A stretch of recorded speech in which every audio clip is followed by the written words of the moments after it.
It's not going to work on Facebook, Jack. Go live.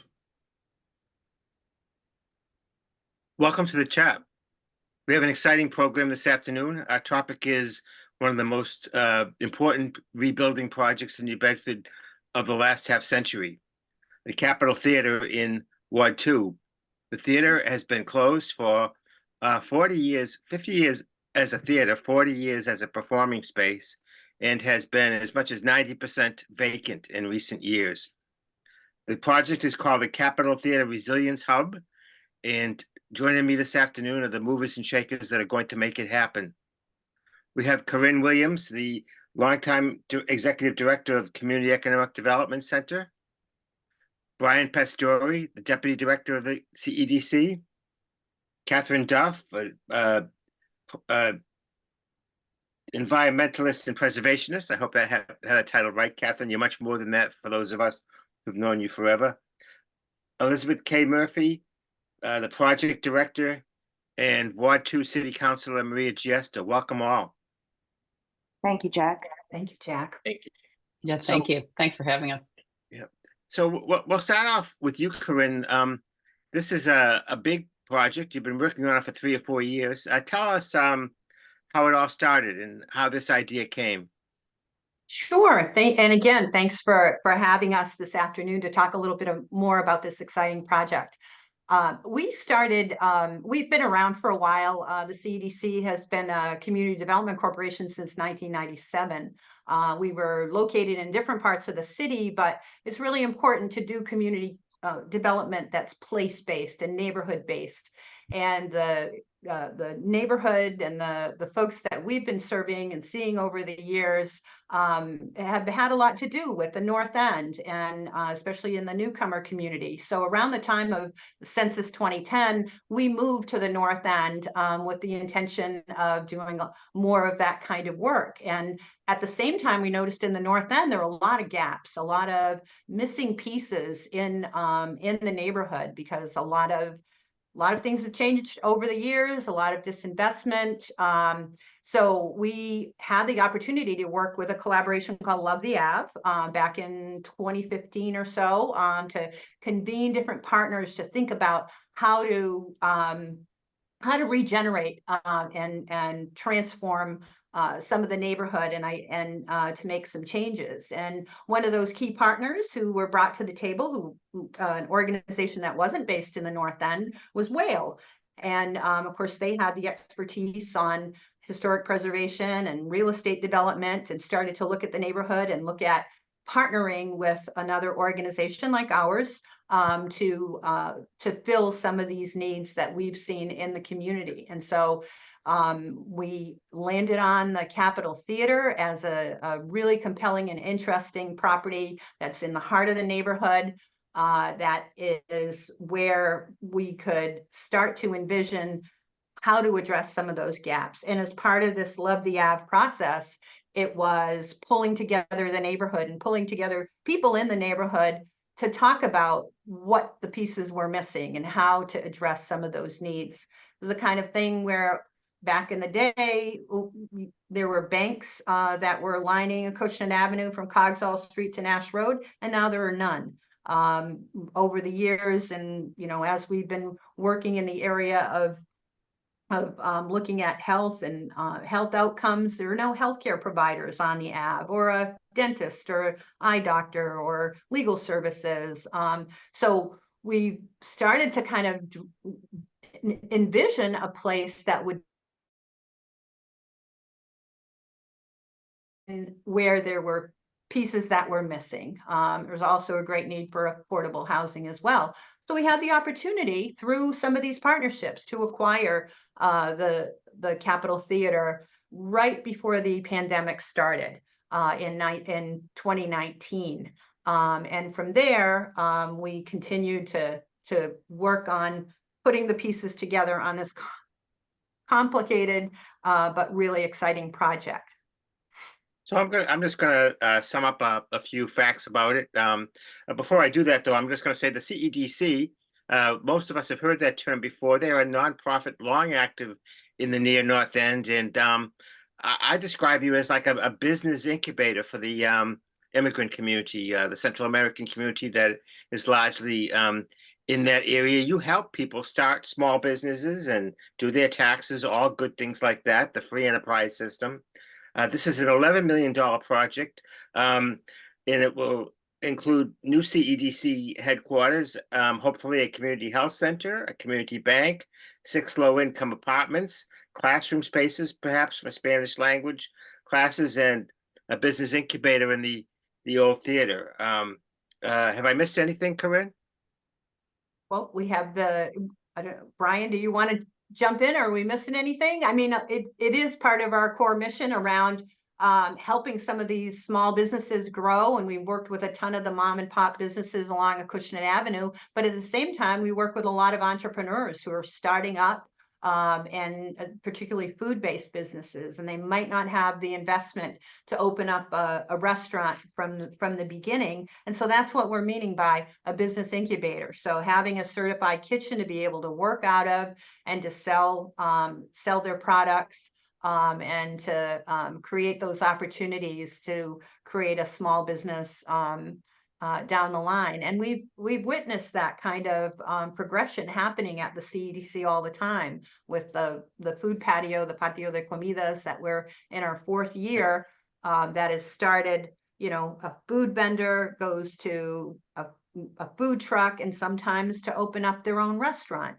So it's that kind of progression that's really exciting to watch in terms of the evolution of how some of the community members are able to bring all of their strengths and talents to the neighborhood.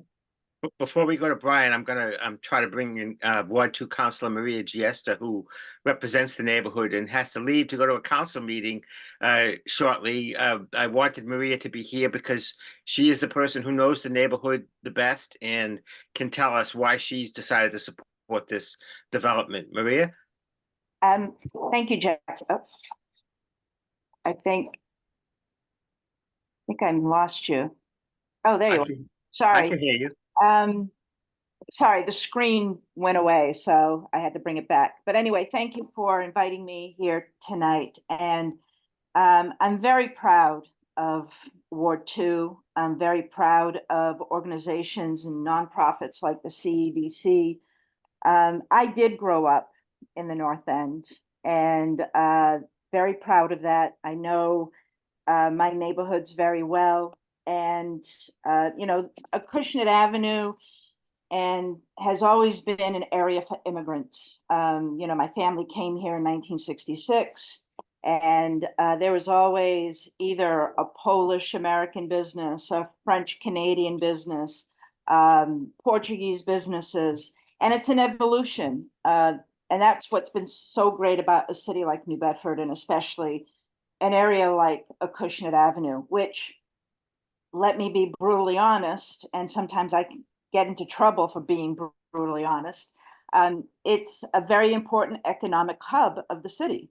A lot of our tax dollars come from Acushnet Avenue, and I'm very proud of that. And I support anyone who supports our city. And I'm very disappointed with some of the discussion that's been going on.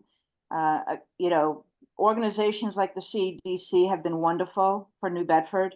I'm thrilled that we're finally going to have a bank from Coggeshall Street to Nash Road. I'm glad to see that we're expanding our housing. I know that I get blamed for housing, but that's for a different story. There's going to be commercial space there. The kitchen, I think, is a great idea. And as a matter of fact, one of my colleagues, as you know, Jack, just started a business a few years ago, and he was looking for a kitchen, and he didn't have that opportunity. And he told me, I wish I had had a kitchen like what they're going to have at the Capitol Theater, so I could have started my business. And I think that's what people forget. We're a community. We should act like a community. I don't like the negativism that's been going around about the Capitol Theater. As you mentioned, Jack, it was opened in 1920 and closed in the 1970s. What did people expect to go there? What other alternative did we have? And it's great that Corrin and Brian and their group came in and bought the building and doing amazing things in the neighborhood. So I thank them very much for what they have done and what they will continue to do. And I just know that I will always support them, and anything that they need from me, I'm there. Like I would be for anyone who wants to move forward and create opportunities and businesses in the North End and throughout the city. And so I appreciate you guys, and I'm sorry for the negative comments that have been out there.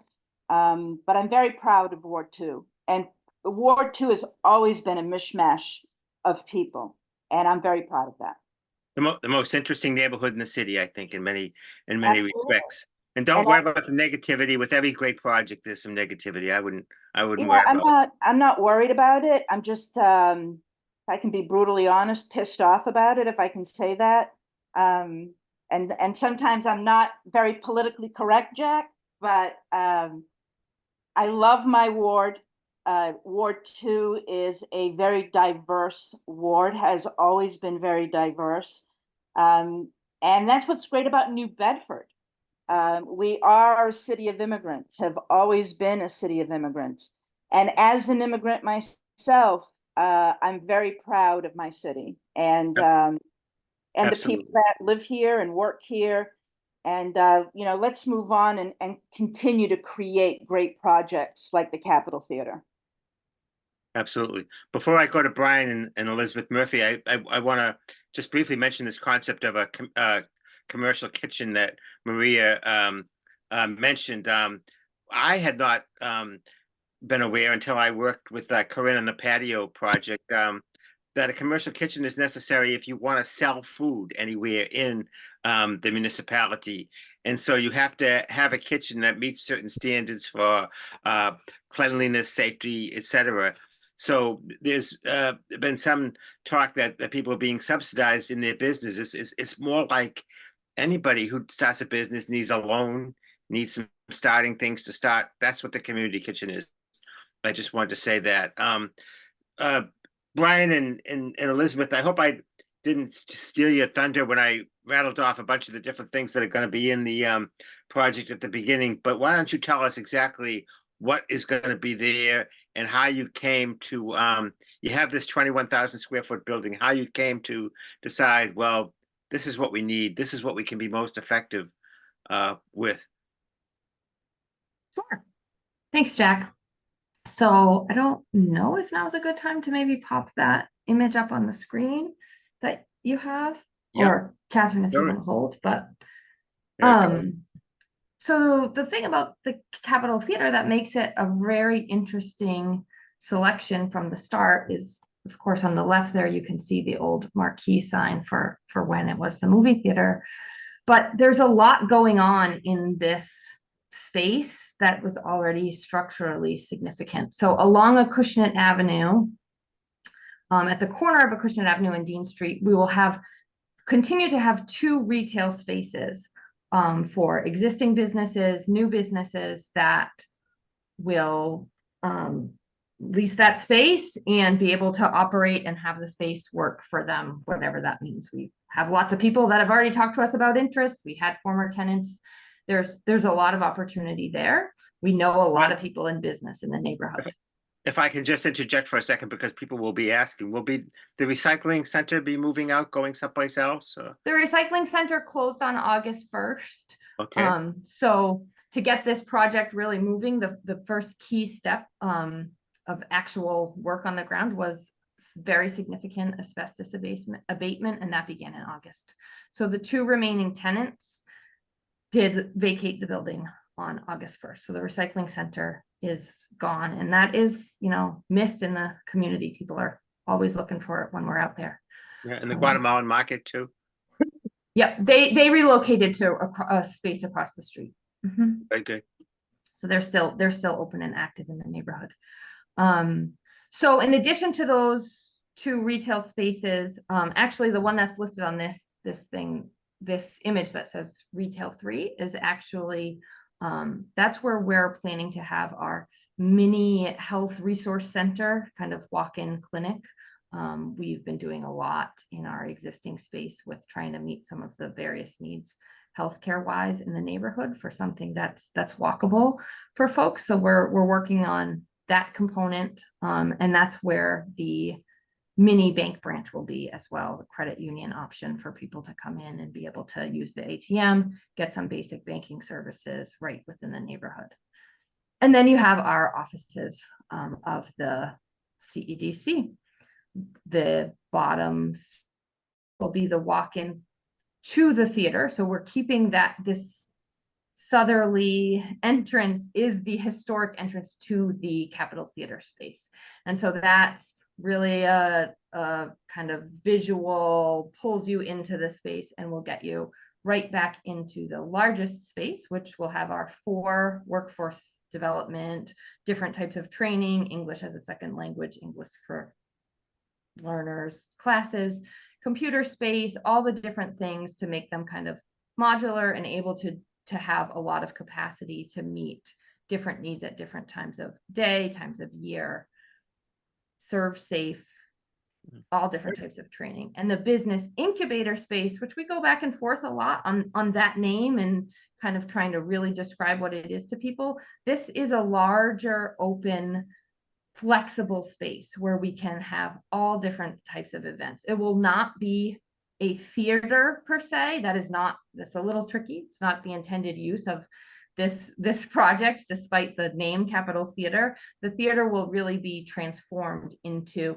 an event space. And when we say business incubator, we think about things like the Patio de Comidas that we do every summer, being able to translate that into year-round public market type things where folks can sell their goods, their foods. Yeah. Oh, so I can indoor market? Yeah, Like an indoor market. exactly. I Where visit- we kind of have pop-ups type things. Yep. Yeah, I visited a couple of indoor markets when I was in Barcelona early this year, and they're just tremendously interesting. They really are. And we have had such success and the community enjoys the summer events that we do on Saturdays, that this really is a great opportunity to bring more people in and to be able to continue this throughout the year. So it's an exciting piece of the project. And then you see, of course, the community kitchen there on the east side of the building, which is, as you mentioned, where we'll really be able to do a lot of business incubation and helping people get those early steps going and teach classes. There's so many overlays, about how to teach healthy cooking and the health equity side of things and all that kind of stuff that we're really excited about when we think more about this space. And then on the second floor, we have our 6 affordable apartments. So the great thing about this space is that was offices when the building was designed, and we're going to be able to transform that into 6 small affordable units. We have, where you see that word sedum, we have some live green roof opportunity. We have plans for solar over the theater space. And it really just brings this community hub notion together. What about the far right upper space? Is that part of the? It's not. It's like a little rectangular. No, up top of that. Just That to the right, is just the roof.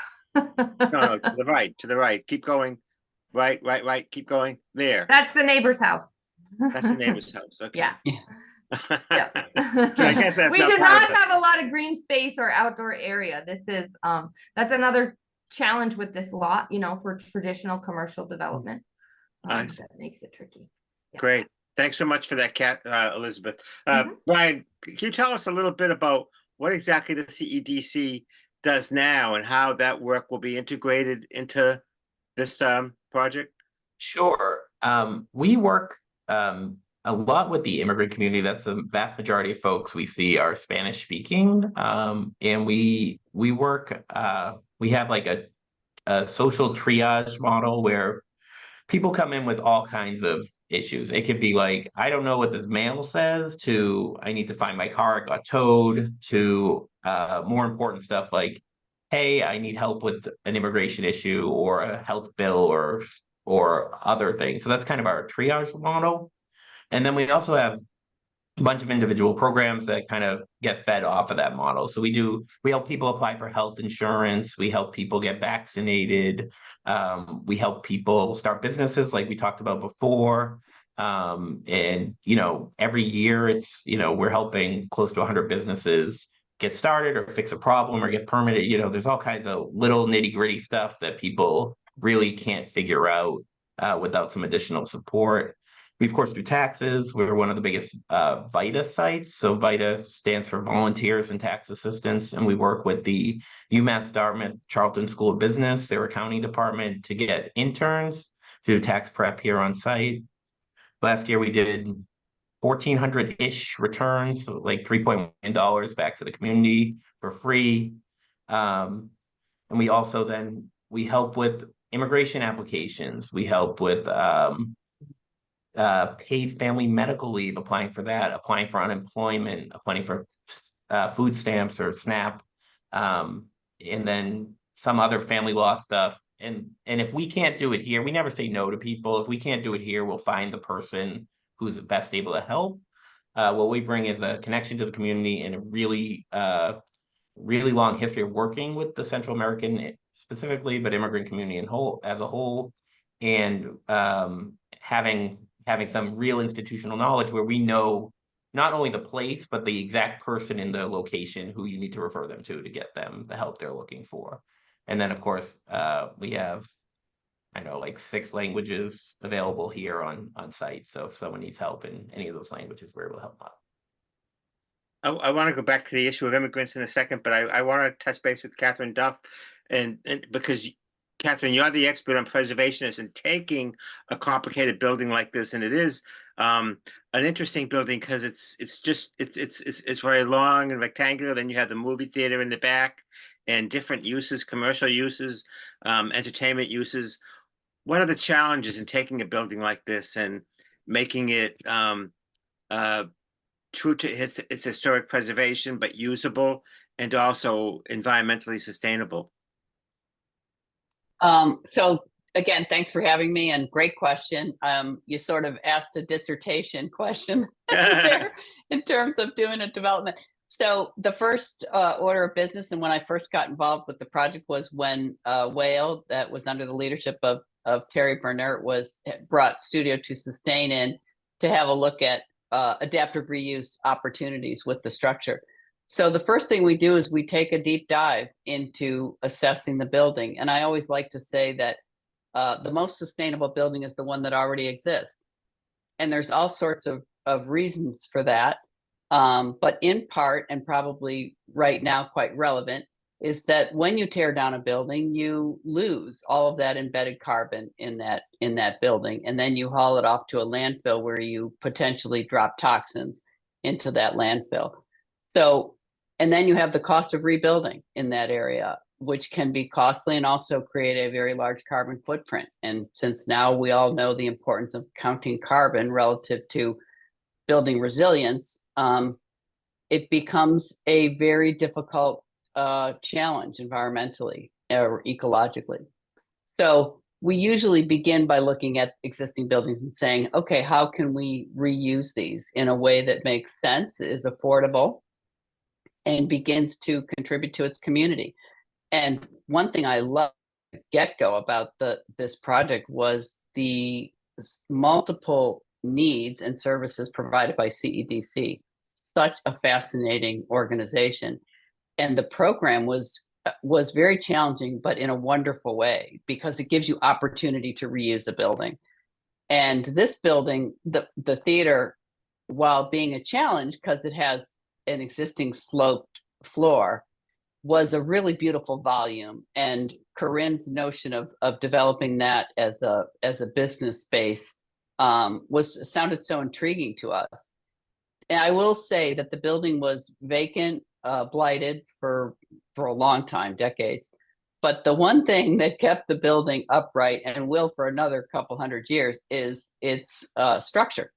It's a masonry building, and we quickly realized has these giant steel bridge trusses that span the roof, which is, the roof had holes in it, but the roof is not coming down anytime soon. So we sort of look at a building, we say, what works about the building? Let success breed success. So what functions well with this building, and how can we look at the client's needs and match the figure out the puzzle by matching the need to what's working about the building. So we immediately looked at the theater space as being the small business incubator space, or the maker space, the sort of modern interpretation of community space, maker space, business development space. At the same time, we were working with Urbane out of New York, helping CEDC to develop the business plan. Studio to Sustain was very involved in that process as well. And so we looked at what were some precedents on adaptive reuse of these types of spaces, and we came up with this.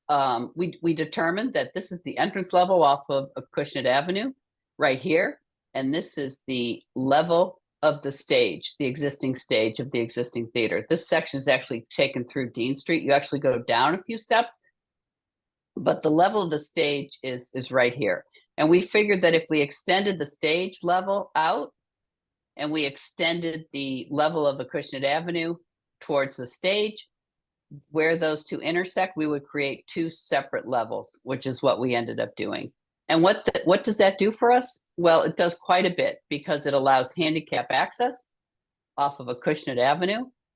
And we had to make a little bit of modification for that, but we do have a fully compliant ADA access off of Acushnet Avenue. And it allows us to have handicap access and handicap drop off of Dean Street on the side of the building. We have an ADA compliant ramp that takes you up to that first level, that level of the incubator space. And then we have a small lift in the corner that takes you up to the level of the classrooms. Or you can access the classrooms off of Acushnet Avenue this way, and you're all on that same level. That's So very that interesting. was. And I just want to interject for a second. It's all very interesting, because it sounds like it's because of the theater space that allowed you these options. I'm going to go back to you in a second, Kathryn, but I just want to touch base with Maria, because I know she has to leave. Is there anything else you want to add, Maria, before you leave? I just want to say again how happy and proud I am of this project. I think it's going to be a wonderful area for Ward 2, and I truly believe it's going to continue the vibrant area that it is. And, you know, the Capitol Theater will continue the growth of Acushnet Avenue and what it has always been for the city of New Bedford and the residents. And I just want to thank the CEDC for everything they have done and will continue to do for not only myself, but the people of Ward 2. So thank you. Thanks, Councilor. Sorry about that, Thanks, Kathryn. Oh, no worries. Thank you, Councilor. I mean, Maria speaks to the dynamics of the North End, which is exciting and evident in the programming use. But I also, when you work on a project like this, you realize it has so much history, and not a day goes by that someone doesn't come up to me or comment, or I'll run into them in the grocery store or out on the street and have a story to tell about knowing the Capitol Theater, or having gone there, or knowing, or they saw their first, rock movie there, or something along those lines. So when you demolish a building, you take away, it's not just the sustainability of the environmental stewardship, it's the sustainability of the community, because you erase that history. And I didn't grow up in Capitol Theater, but I met a lot of people that did. And all of those stories you try and, I don't want to say preserve, but you hold on to them. And rehabilitating the building, and this is called a historic rehabilitation, because the building was quite blighted, so we are actually rehabilitating it. And so those stories will find a place. They'll have a home again, and it may be in a very different use, and they won't be coming to Capitol Theater to see a movie, but they'll be coming to Capitol Theater that will have quite a bit of community space, and they'll be able to share those stories moving forward to the next generation that will have a different experience with Capitol Theater. Yeah. I just want to take a moment, Kathryn, because sometimes you'll hear people say, well, I wanted it to be a theater again, or I remember when they did the First Baptist Church, people would say, well, we wanted it to be a church again, although the congregation had dwindled to less than 20. I mean, commercial movie theaters, there are a few of them that are sort of like special theaters that do retro type stuff, but commercial theaters just are not viable the way they were. You know, we don't watch, that's not the way we watch movies anymore. We watch them in our homes on these big screens. So I just wanted to, I mean, maybe you can talk to that, but it really was, it wouldn't seem to me that it would be a viable consideration. Yeah, and frankly, it's tough to pencil the numbers out, right? Because at the end of the day, it has to make sense from a financial standpoint. So you're looking at how do you create a program and sustain the work of CEDC. So what's the business plan? And all of the work that we get involved with, designing the building, saving the building, building resilience into the building. We participate in the grant applications, and you always have to justify the operating budget. What's underwriting these services that continues to feed the community, that goes back into the community. And it's tough to pencil out just a theater space for watching movies. Yeah.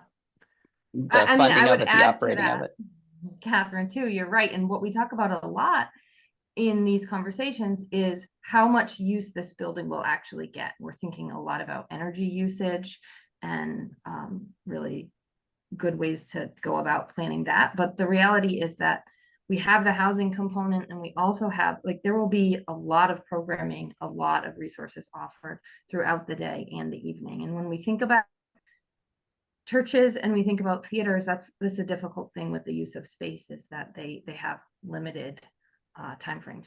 We're not offering movies all day long. We're not offering, like, it's a different time, and this really gives us an opportunity to leverage more use and really mixed and different use for different community needs throughout the day, the week, and the season. Yeah, I love everything about this project, but I wonder if I can just sort of a pet thing, a issue of mine, and Corrin is well familiar with this, and that is the lack of an after-school recreational space in the near North End. And we have the Boys and Girls Club in the West End, the Dennison Center in the South End, the YMCA downtown. And is that a viable feature for this sort of building, or is that something for another day in another place? It's clearly been part of some of these planning efforts and convenings of partners, and lots of discussion about the lack of youth services and youth programming in the neighborhood. Whether or not this space would lend itself to an after school, like an after school program, that's certainly a possibility for programming in some of the classroom spaces. Recreational space, it might be a little difficult for the build out, but certainly there's ongoing conversations in the neighborhood to talk about how to meet some of those needs, and those are ongoing to identify what a suitable space for a youth programming and recreational space. So this is this ticks the boxes for a lot of different things, but we're continuing to have those ongoing conversations with other community partners that are working in that space. Yeah, and as it is, as Elizabeth said, it's just going to be heavily used with all these different uses, from the health center to the community, to the bank, to the classrooms, to the business incubator. It seems like you got a lot going on there. For sure.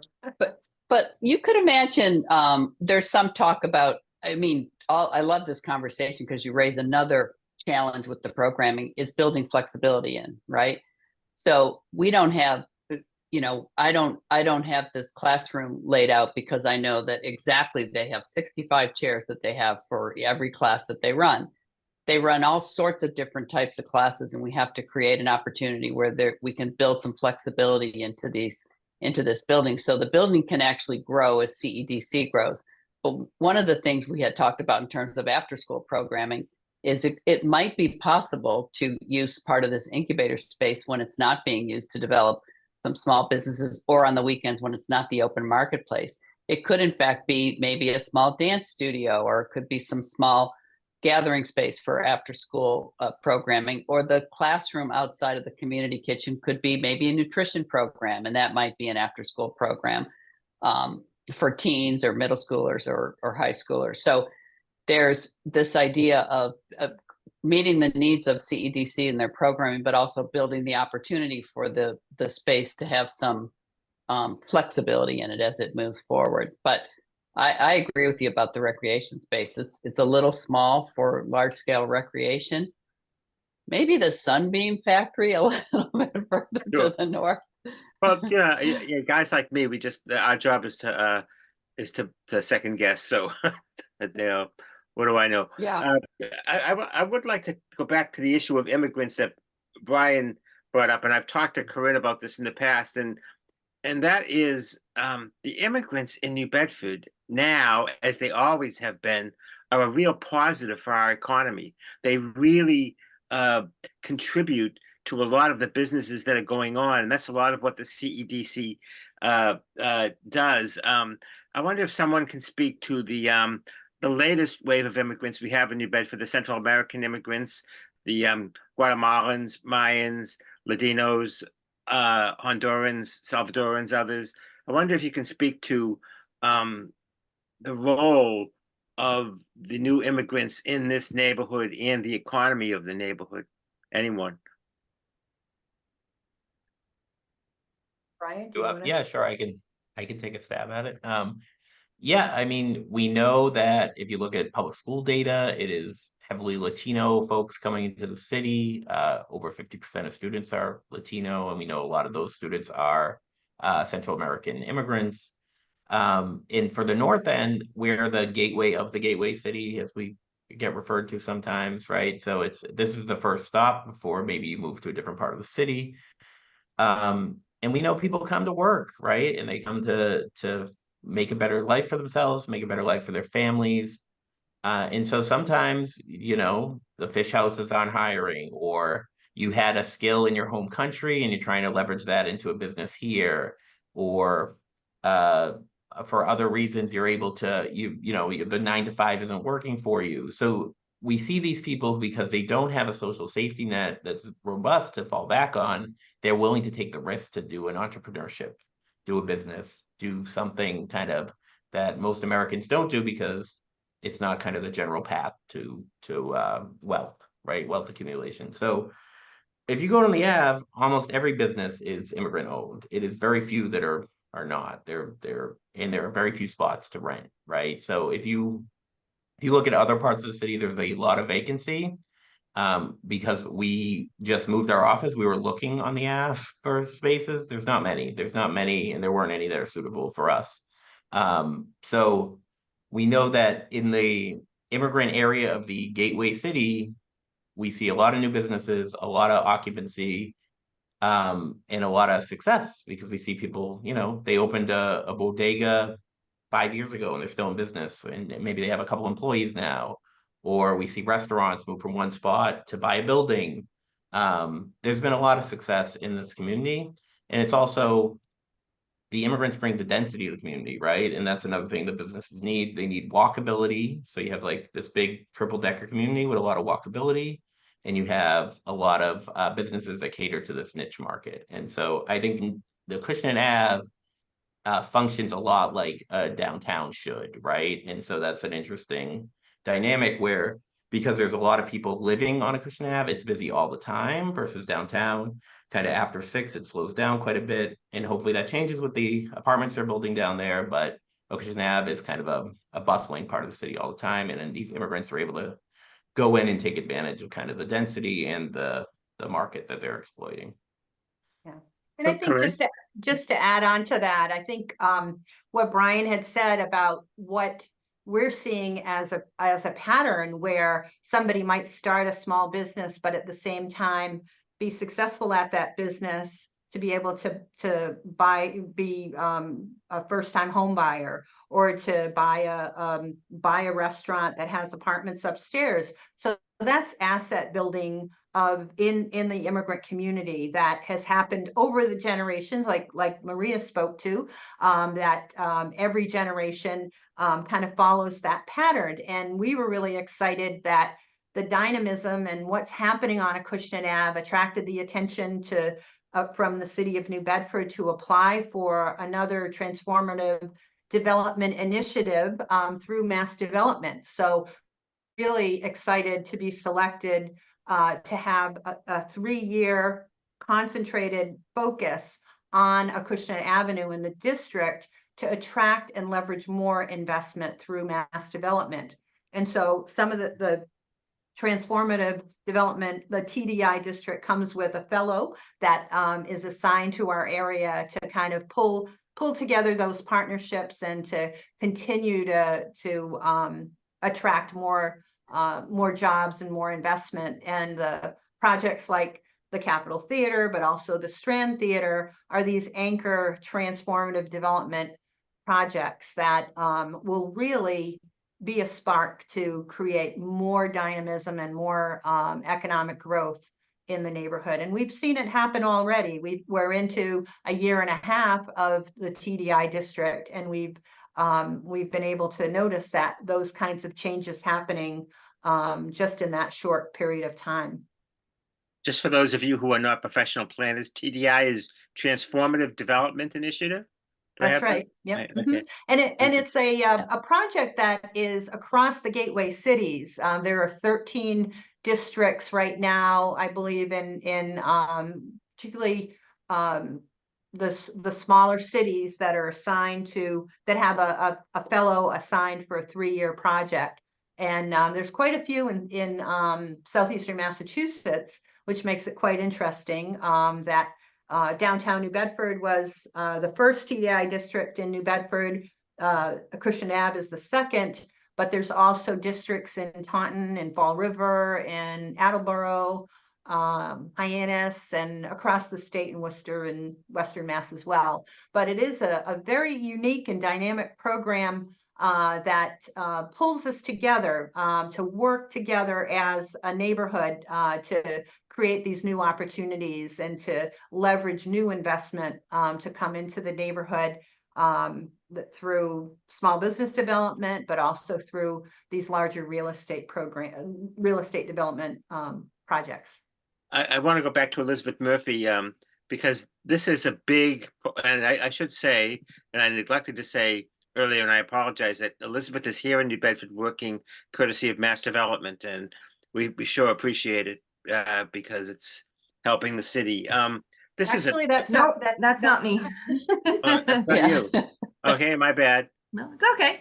Okay. Adelsa Mendes is the TDI fellow who's working through mass development that Corrin was just mentioning. Okay, my bad. It's fine. I'm on staff at CEDC. But we love mass development anyway. But what I did want to talk to you about, Elizabeth, is the financing for a development of this size. It's historic renovation. It started at 7 million. It's 11 million. There's a lot of reasons for that, having to do with the escalation in construction costs and the inevitable things that you find in a project this size. But it has struck me that there's a lot of different governmental agencies supporting this, and I wonder if you could talk about how you finance a project in an area like this, where there really hasn't been any private sector interest in doing a development. Sure. That is your specialty, is it not? That is my specialty as far as this project is concerned. Yes. Yeah. So I can speak to that. We your point is accurate. This project is different in the sense that there hasn't been a lot of private interest in the project because there wasn't any in the building. As we've established, it's been sitting mostly vacant for a long time. Commercial developers have not had interest in this property, but that brings with it different investment opportunities on the community development side. And so we have been able to work very hard. I've been here for a year, but Corrin and Brian and their team have been really building those connections with organizations like Mass Development, specifically in the area, the other gateway cities, TDI districts and whatnot. There is a lot of opportunity to specifically rehabilitate underutilized, vacant, blighted properties. And as Kathryn mentioned earlier, there are so many benefits to doing that. These infill developments, as you call them, taking existing underutilized space and reinvigorating the neighborhood with that is something that the state and mass development and organizations like this want to be able to put resources behind. It's an extensive education process, but we have been successful in leveraging a lot of that to help this project. We've also had support through Community Preservation Act funds through the city of New Bedford over the course of a couple of years, which we're very grateful for. We have received ARPA funds as part of the city's designation, which was a couple of years in the making. And most recently, we, specific to our 6 affordable apartments, we have received significant funding through another lengthy grant process through Mass Housing and their neighborhood stabilization program. So there are very targeted programs that aren't necessarily otherwise coming down here to New Bedford that we've worked really hard to try to leverage and to bring here to this project and to the city. And we are hopeful that that will spark other investment down here. Now, the government funding is necessary to get a project where there has been little private sector interest going, but this is an economic development project that will bring in revenue to the city and taxes and things like that. Anyone who wants to speak to that? Absolutely. It's a historic preservation project, and we've been awarded historic tax credits. And as a result, we have to create a separate entity from the nonprofit, the 501c3, that's the CEDC, and will be required for 5 years to be paying taxes on the property as a condition of receiving those tax credits. So sometimes there might be misconceptions about how nonprofits work, but we're also we'll be renting out retail space. Even after that period of time, we'll be renting out retail space.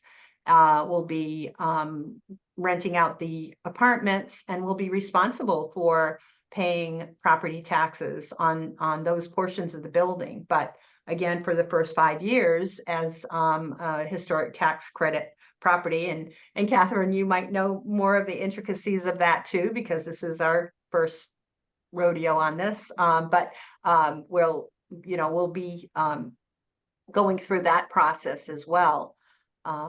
So sometimes it's not clear that nonprofits are definitely, if they're renting out commercial property, they're certainly responsible for property taxes, as we have been when we are renting out the Redemption Center and the Guatemalan Market. We were paying taxes on that part of the building. Kathryn? And so the business plan is pretty complex and it's pretty sophisticated. So the commercial spaces will be revenue generating for CEDC. They'll be spaces to foster and expand the businesses that might get a start in the business incubator space, but they not only pay taxes, they pay rent, and that rent then underwrites some of the programming that CEDC is able to do. And again, the apartments on the upstairs as well would they'll keep the prices affordable, but that rent underwrites the ability for CEDC to function as an organization and continue to provide services that, as Brian so eloquently explained, help the community, but also advance the community and provide the seeds for these small businesses to continue to develop and contribute to the vibrancy of the North End. The one thing I did want to talk about is this project. They're complicated, right? They're really hard buildings to work on. One way we are able to fund them is through historic tax credits. And this project in particular is going for both state historic tax credits and federal historic tax credits.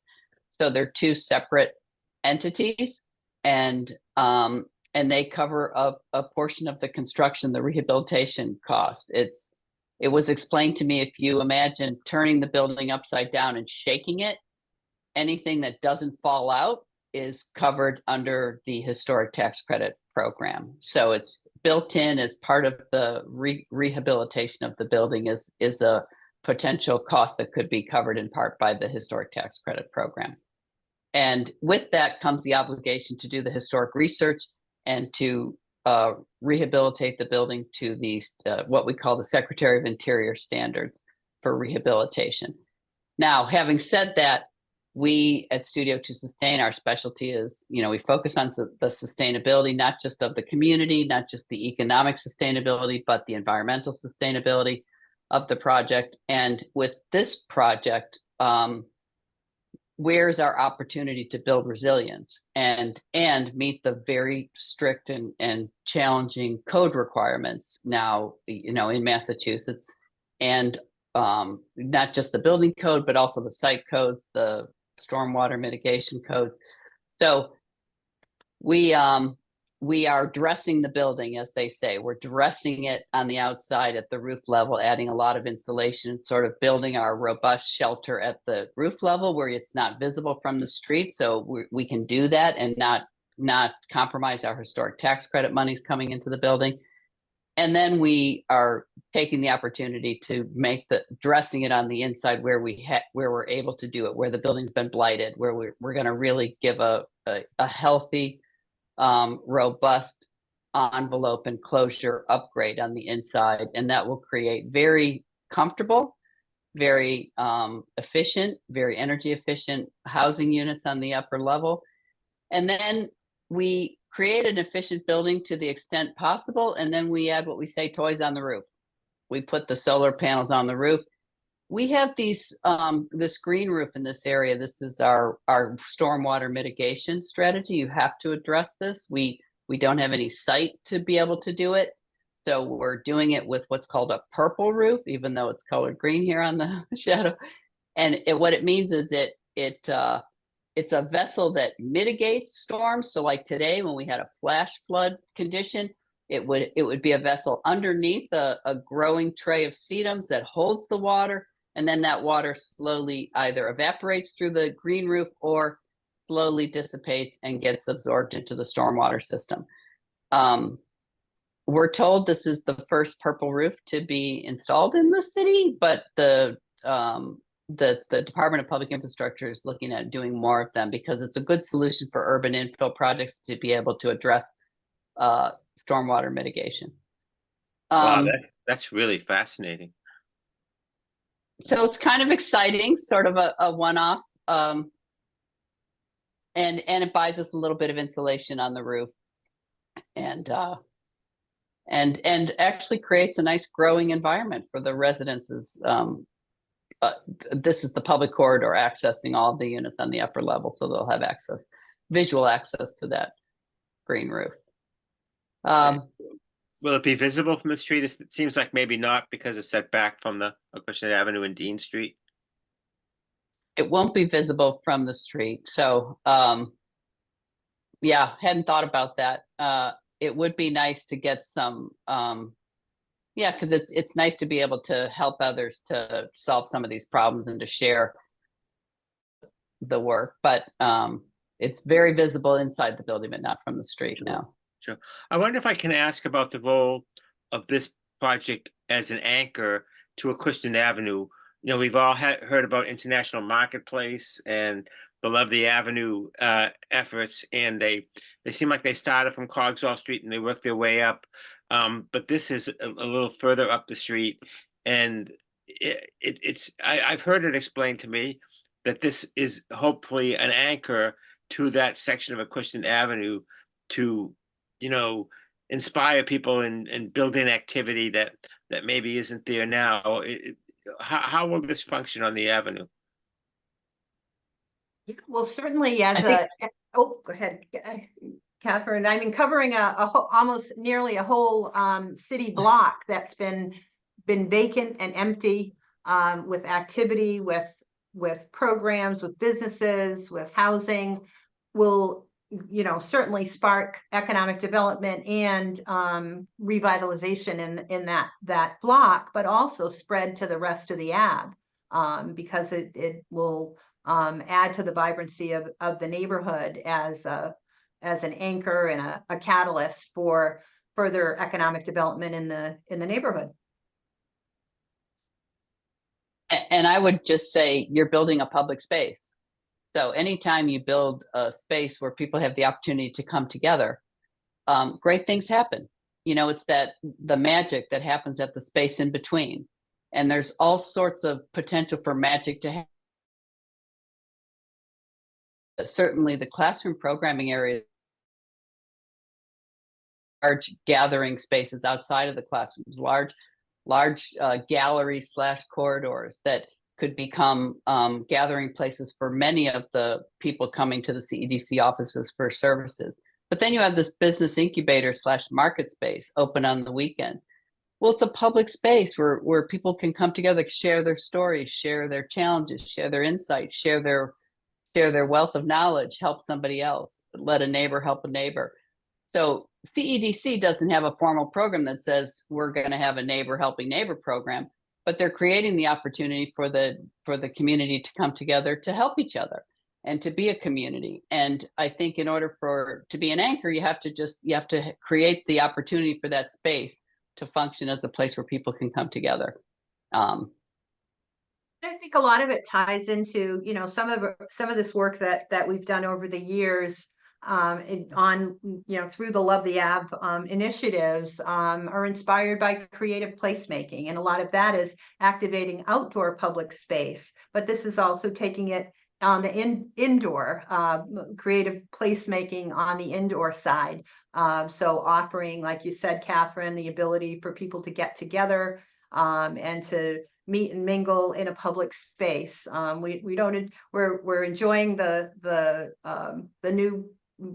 summer weather that came yesterday, but most of the time we do need to look at indoor spaces and how to bring people together. So that's another part of this morning we were on a call, a TDI Arts and Culture subcommittee, to talk about how to activate different spaces. And so this is the activation of this whole city block through some of the work that's done to create this new space for people to gather and connect.